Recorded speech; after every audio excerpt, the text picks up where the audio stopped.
Hello dear aspirant, उम्मीद है बहुत अच्छे होंगे। एक टेंशन बनी हुई है, वो ये कि यार रिजल्ट कब आएगा।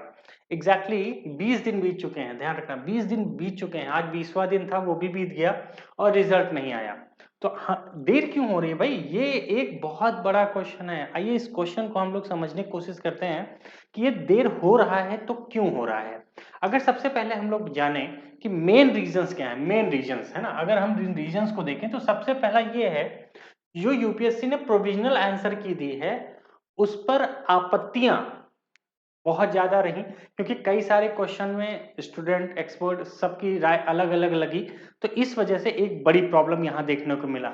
और कहीं ना कहीं इसकी वजह से एक बात और, कि यूपीएससी ने कहा भैया अपने ऑब्जर्वेशन दर्ज करा दीजिए, एक हफ्ते का विंडो उन्होंने दे दिया। और इसी विंडो की वजह से पूरी प्रॉब्लम बनी हुई है। नहीं तो इतना डिले होता नहीं है। एग्जैक्टली आप देख रहे हो कि सीधी सी बात है, अगस्त में पेपर है और समय निकलता जा रहा है, 20 दिन इसी में खा गया। कुल मिला के देखा जाए तो 70 दिन से भी कम बचे हैं आपके मेंस के एग्जाम को। तो आप कैसे करोगे, इंपॉर्टेंट ये है, क्योंकि लगभग 90 दिन का एक प्रोविजन यूपीएससी बना के चलता है कि प्रीलिम से लेके मेंस तक 90 दिन का बच्चे के पास समय होना चाहिए, जिसमें रिजल्ट का भी दिन वो काउंट कर लेते हैं। लेकिन क्या ही करोगे। तो कहीं ना कहीं ये समस्या है। उसके साथ साथ इन दर्ज आपत्तियों और सुधारों का जो विशेषज्ञ के बीच अंतिम सहमति बन नहीं पा रही है, इस वजह से भी एक डिले प्रोसेस यहाँ देखने को मिल रहा है। कि मतलब जो मामला है वो यही है कि प्रोविजनल, देखो इसके पहले क्या होता था, कभी प्रोविजनल की आई नहीं है ना। तो यूपीएससी को रिजल्ट आउट करने से मतलब होता था, उसने कर दिया। मेन रिजल्ट जब तक वो अनाउंस करते थे तब तक जो प्रॉब्लम्स रहती थी उस प्रॉब्लम को सॉल्व करके ये आंसर की दे देते थे। लेकिन इस बार पूरी सतर्कता के साथ, और उसके साथ आप जानते ही हो कितना सारा इशू चल ही रहा है एग्जामिनेशंस को लेके। तो ऐसा ना हो कि कहीं इस यूपीएससी के ऊपर भी ऐसी कुछ उंगलियां उठ जाएं कि भैया क्या ही कर रहे हो, इतना डिले, उसमें ऐसे पेपर करवा रहे हो कि 100 क्वेश्चन भी तुम सही से नहीं कर सकते। तो कहीं ना कहीं इस दबाव में है यूपीएससी, उससे बचने की कोशिश करेगा। उसके साथ साथ एक वजह ये भी है कि कहीं ना कहीं जो एक्सपर्ट कमेटी बनाई गई है उस कमेटी में भी एक सहमति नहीं बन पा रही है कि किन सवालों को हटाया जाए या उसमें क्या बदलाव किए जाएं। ये भी एक बड़ी प्रॉब्लम है। जैसे यूपीएससी की एक एक्सपर्ट कमेटी होती है, वहां पर भी ये इशू बना हुआ है, क्योंकि जो ऑब्जर्वेशंस आए वहां से ये एग्जैक्टली जो आंसर है उसमें दिक्कत आई। आप जान ही रहे हो, ऑलरेडी वो एक क्वेश्चन हटा चुके हैं।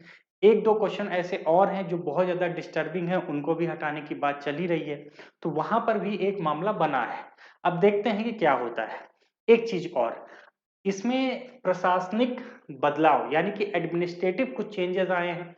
जैसे कि साल की शुरुआत में ही यूपीएससी नोटिफिकेशन में प्रशासनिक कारणों और फेस ऑथेंटिकेशन पायलट प्लान यानी कि कहीं ना कहीं फेस ऑथेंटिकेशन एक पायलट प्लान जैसी नई तकनीक का आया।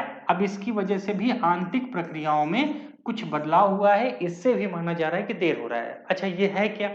ये जो एडमिनिस्ट्रेटिव चेंज आया है इसमें है क्या, एग्जैक्टली होता क्या था?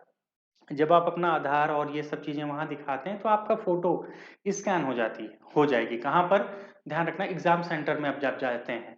और जब वो कॉपी चेक होने लगती है तब भी वहां थोड़ा मैच करवाया जाता है। तो एक एक प्रोसेस बनाया गया कि इसको पायलट के रूप में करेंगे। तो ये थोड़ा सा टेक्नोलॉजी जोड़ने की कोशिश की गई, तो हो सकता है इससे भी हो। लेकिन जहां तक मेरा मानना है, अगर कोई भी पूछे कि सर आपका मानना क्या है, या आप सब भी अगर ये थोड़ा सा एनालिसिस करोगे, तो सबसे बड़ी हेडक प्रोविजनल आंसर की ही बनी है यूपीएससी के लिए। क्योंकि साल भर का इनके पास समय होता ना, तो ये क्या करते आगे, अगर दो तीन भी क्वेश्चन गलत होती तो ये काट के सीधा आंसर बता देते कि भाई देखो ये है, हमने दो क्वेश्चन तीन क्वेश्चन ड्रॉप किया है। ये पहले भी यूपीएससी कर चुकी है, दो दो तीन तीन क्वेश्चन तक ड्रॉप कर चुकी है। लेकिन इस बार प्रोविजनल की 28 तारीख को ही आ गई, दो ही तीन दिन में, पेपर के दो चार दिन में आ गई। आने के बाद क्या हुआ कि वो चीज उतना हो नहीं पाया, उस पर हो सकता है यूपीएससी उतनी रिसर्च ना कर पाई हो। अब इतना बड़ा मतलब होता है ना, आयोग है, कमीशन है। लेकिन अब क्या ही कहा जाए, ऐसी बातें नहीं कहना चाहिए, लेकिन ऐसे क्वेश्चन उठ रहे हैं तो क्या ही करोगे। आज 20 दिन हो गया, रिजल्ट नहीं आया। और एक चीज आप सभी जानते हो, मैंने आपको ये बताया था कि भैया 2020 में 19 दिन 21 में 19 दिन, 22 में 17 दिन, फिर 15 दिन, फिर 14 दिन, फिर 17 दिन। ये एक एस्टिमेट था इनका रिजल्ट आने का कि एग्जाम से लेके इतना समय लगता था, लेकिन इस बार क्या हुआ आप देख रहे हो 20 दिन बीत चुके हैं भाई। मतलब कि अगर मैं यहाँ पे इस डॉट को फिल करूं तो ये यहाँ पे 20 डेज प्लस हो रहा है। इसका मतलब क्या है कि ये कब आएगा। अब लास्ट पॉइंट आपको एक चीज और समझा दूं, वो ये कि हर बार जो भी यूपीएससी अपना रिजल्ट लाती है वो सबसे इंपॉर्टेंट कि वो फ्राइडे, ठीक है, और कहीं ना कहीं मंडे, ये 2 दिन सबसे इंपॉर्टेंट होता है इनका। इसी 2 दिन ये क्या करते हैं रिजल्ट लेके आते हैं। अमूमन देखा गया है कि चाहे वो फ्राइडे हो मंडे हो उसी में आता है। और सबसे इंपॉर्टेंट बात आज क्या है, आज है सैटरडे, उसके बाद क्या पड़ेगा संडे, और इन 2 दिन कहीं ना कहीं बहुत मुश्किल है कि रिजल्ट आपका ना आए। तो सर रिजल्ट आ कब सकता है, मोस्ट प्रोबेबल जो मुझे लगता है वो मंडे ही हो सकता है कि मंडे आपका रिजल्ट आ जाए। ये कहीं ना कहीं एक डे बन सकता है मंडे। ठीक है, तो सोमवार को रेडी रहिए। उम्मीद पूरी है कि सोमवार को आपका रिजल्ट 100% आ जाना चाहिए। जो भी है ये सैटरडे संडे में ये सॉर्ट आउट करेंगे, क्योंकि समय नहीं है अब, है ना। आप इतना एक एक महीना नहीं ले सकते हो कि भाई अगर मेंस भी तो देना है बच्चे को, वो कैसे तैयारी करे। अभी इतना टेंशन है, कई सारे स्टूडेंट की बात हो रही है, लगातार वो परेशान है बेचारा कि क्या करें हम।